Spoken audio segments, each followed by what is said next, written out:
Welcome, everyone. Thank you so much for joining me today for my podcast show, Nichel Anderson Short Stories and Beyond. Today, I'm doing something special.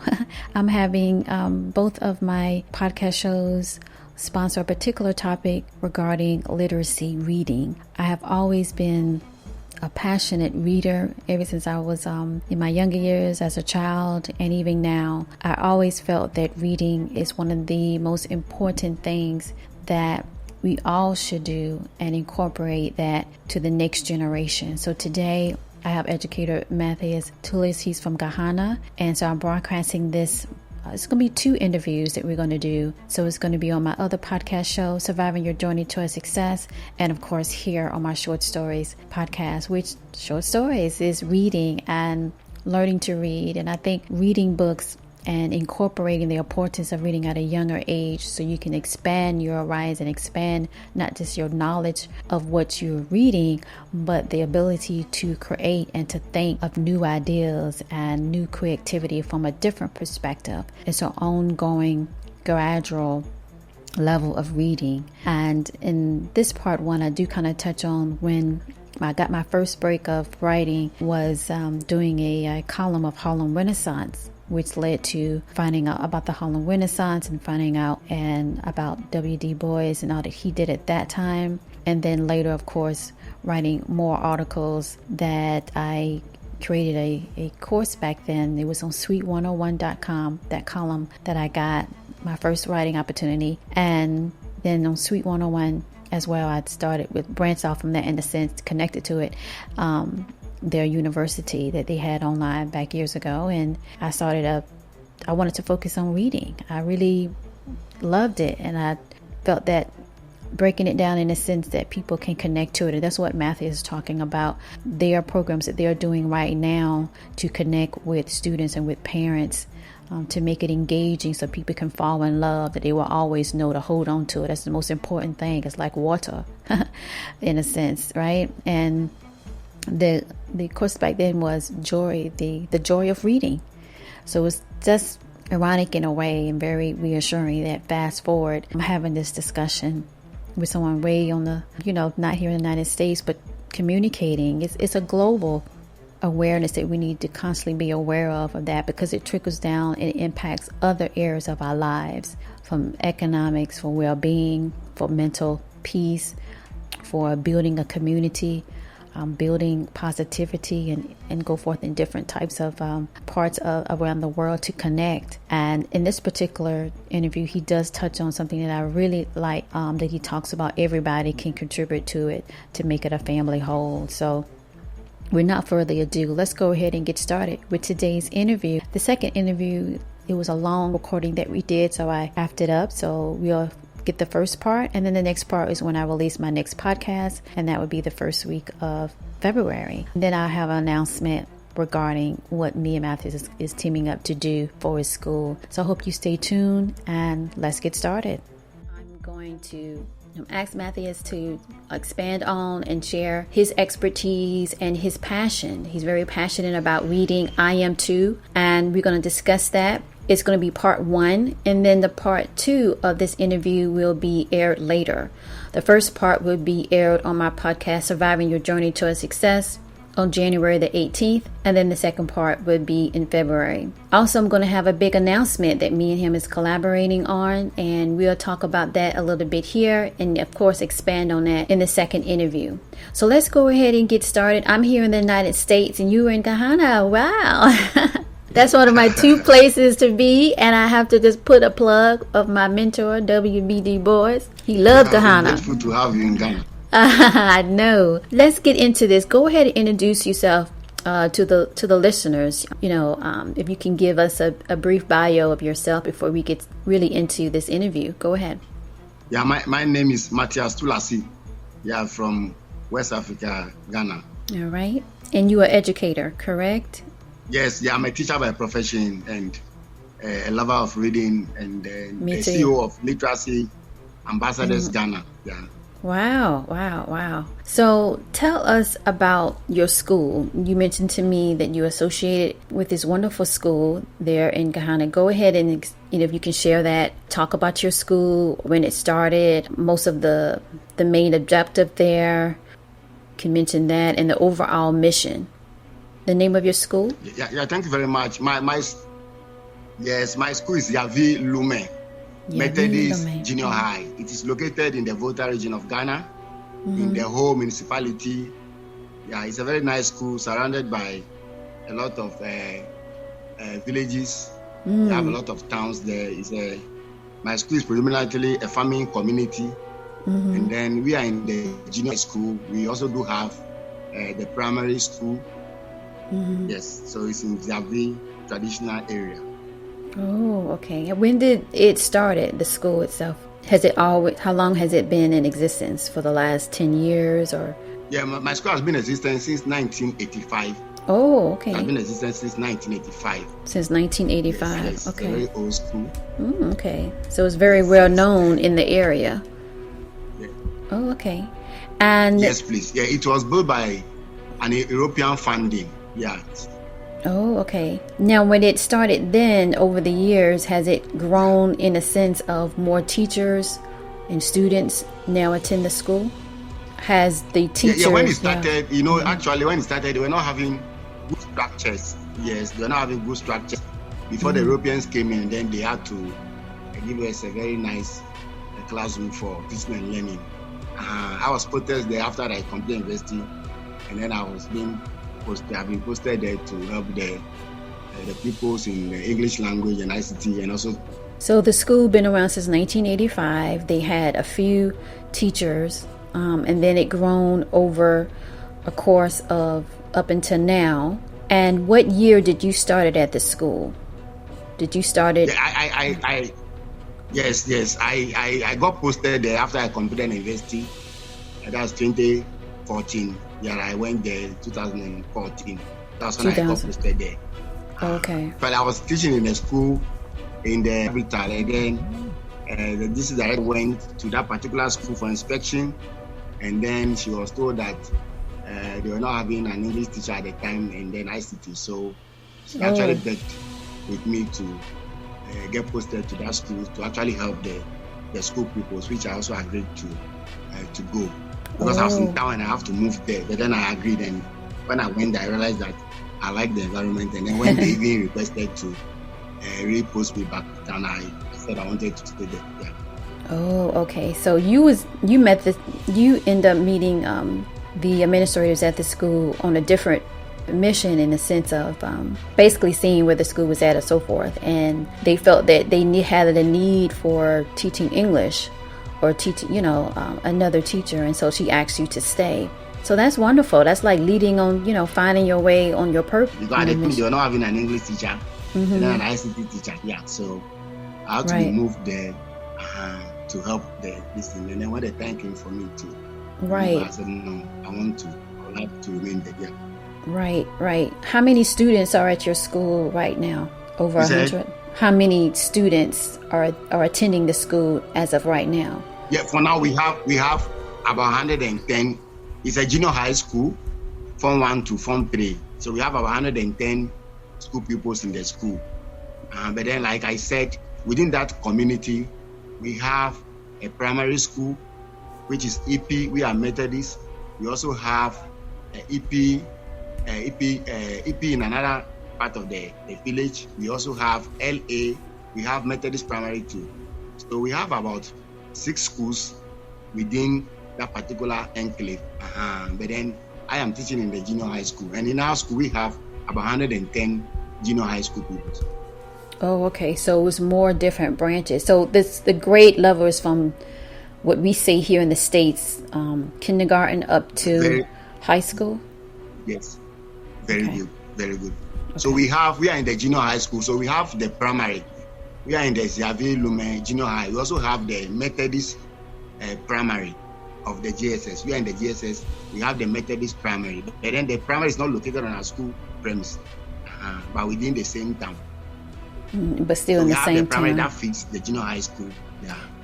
And when you were called in to be a educator, which I think is so important for many organizations and communities in particular, especially neighborhoods and town villages, as you mentioned. Can you share your background, the literacy, either for younger years when you were a younger boy till you got older, to understand the importance of that up until now as you being a part of the school that we've been talking about? Share your background in literacy, how you came about to love it, to understand the importance of that.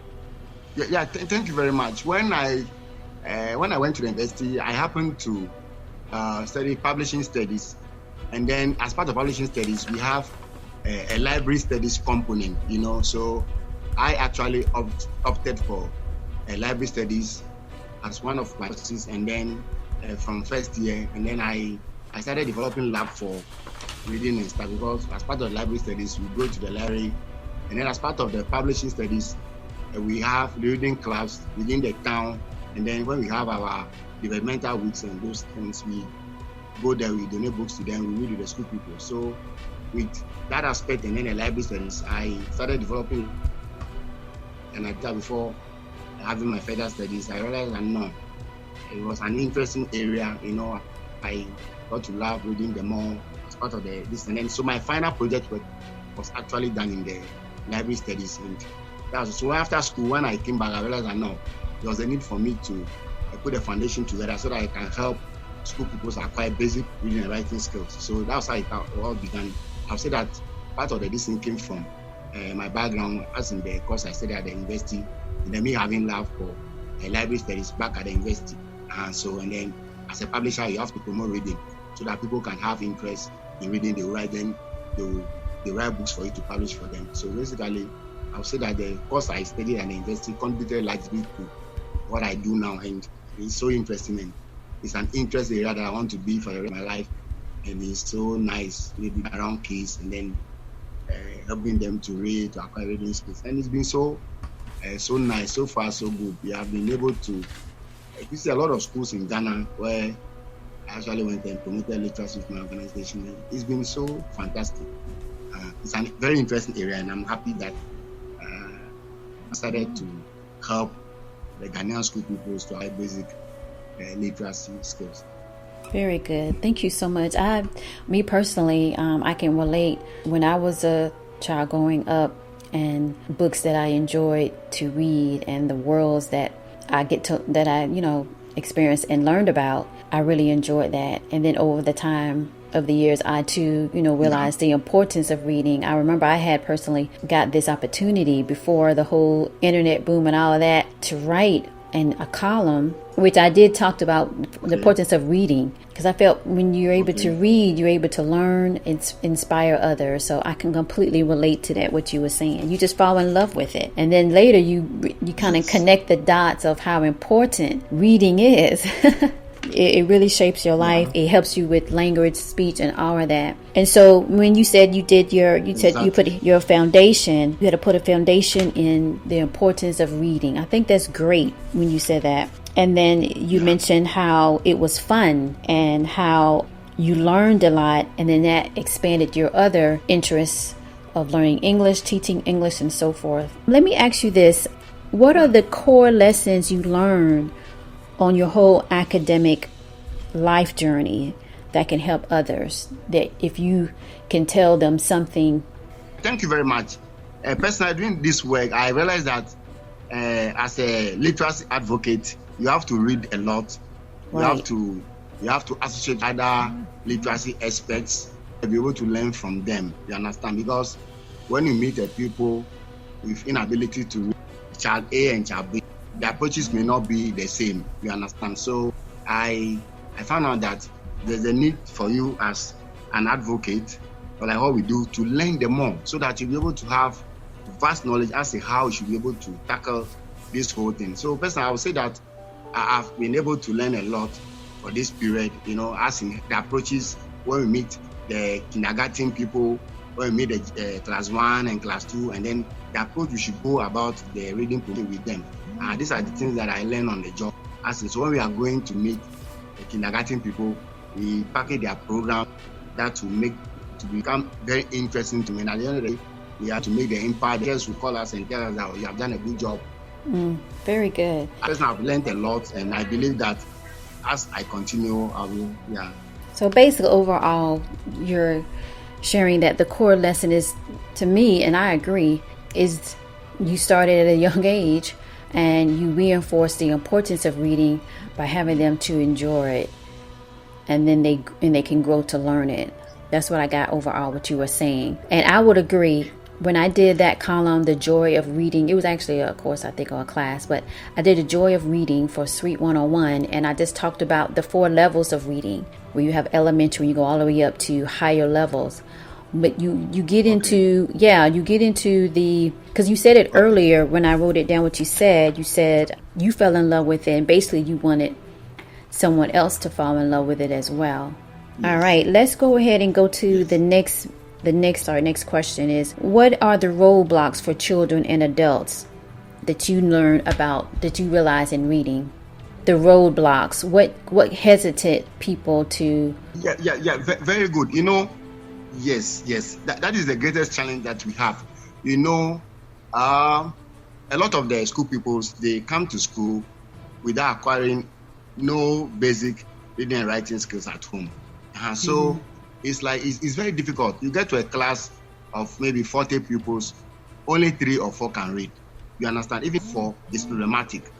So we have realized that a lot that parents are supposed to do at home before their children begin school, they don't do it.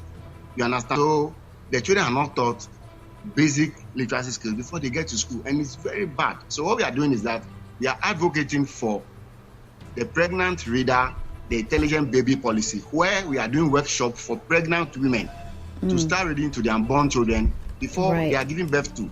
So that's something we are doing so well. And then aside that, we are trying to promote literacy among adults, that's parents. You understand? And we are always teaching them the techniques, how they are to promote reading at. I agree. To acquire that. So in Ghana, the plan has been that parents are not enough when it comes to literacy promotion at home, and it's affecting them. So it's a great challenge in the class. Right. I think that's definitely a great idea. Challenge. And if the child cannot read and write, if the child cannot do anything, and we are saying that children don't read books because their parents do not read books. And books are important. It contains the overall what you need to be able to learn and grow. Not just knowledge, but give them self-esteem and able to understand what's going on in the world. All right. I was asking you, what are some of the roadblocks for children and adults? And you mentioned the different programs you had. You talked about you have one particular program to encourage pregnant women to read to their children even when they're pregnant. I think that's wonderful. Yeah. You talked about that. What else can you expand on that? The question and what you were referring to, the other programs and the mission to start early in the importance of reading. Go ahead. Yes. Thank you very much. Like I did indicated, children are supposed to acquire basic literacy and numeracy skills before they start school, but that is not the case. So like I indicated, you get to a school, maybe 40 people in a class, only 3 can read.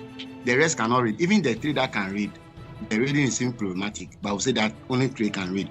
So we are saying that what parents are supposed to do by making sure that their children acquire basic literacy and numeracy skills before they start school is not there. So a lot of the school pupils cannot read, and if these people cannot read, it means that they are, so that's the roadblock. So we have been trying to first promote an interest in reading. So when we are able to promote that interest, then the children will have love for reading, and they spend a lot of time with their parents. So we have to promote adult literacy. So the work must mostly be done by parents, but they are put on teachers. Some are not getting it right. So we are trying to tell them that as parents, they are the number one teachers, which is not helping. So we have to educate them so that they will be able to help them to. Some of them they want to do it, but they. So basically, because I know there was an audio delay right quick, but basically what you were saying is that you're promoting for, because I know we're speaking, he's speaking from Ghana and I'm in the United States, so there's going to be some lag in the audio, but I'm going to make sure that your message is communicated to those who are listening that can be motivated. So basically what you were saying is that your school and you are one of the 4 leaders there promoting literacy and reading basics from the beginning before they enter school, and other programs that you having where it's important to do those small blocks forward in a sense of finding ways to encourage and motivate the parents and the community, right? Because a village is basically family. The importance to start at a young age. I agree. Yes. So literacy should become a family culture. You understand? A family culture. And then, I love that. Yes, literacy must be a family culture. And then to add to that, when you get to the kindergarten schools that prepare the children to start primary school and stuff, a lot of the schools cannot even boast of a common laptop and a projector where they can use it to show these phonics videos. The school people, they don't have. Meanwhile, reading must be done through phonics and those things, but they do not have a laptop, they do not have a projector, speaker and those things to project or show these phonetic videos and sounds and things to the school people at that tender age. So the reading is so dry, there is no motivating factor, but if the schools can acquire those things and then they can show the children these phonic videos and all these things, it also promotes an interest. But majority of the school cannot boast of a single laptop, let alone projector and a speaker to show those phonics videos to the school people. So when we go for programs at times, we carry projector and those things along, and then we show them these phonics videos and the later sounds, and they are so happy and stuff. Are you getting the whole thing? So from the government part and then from the parents, a lot are not being done so well.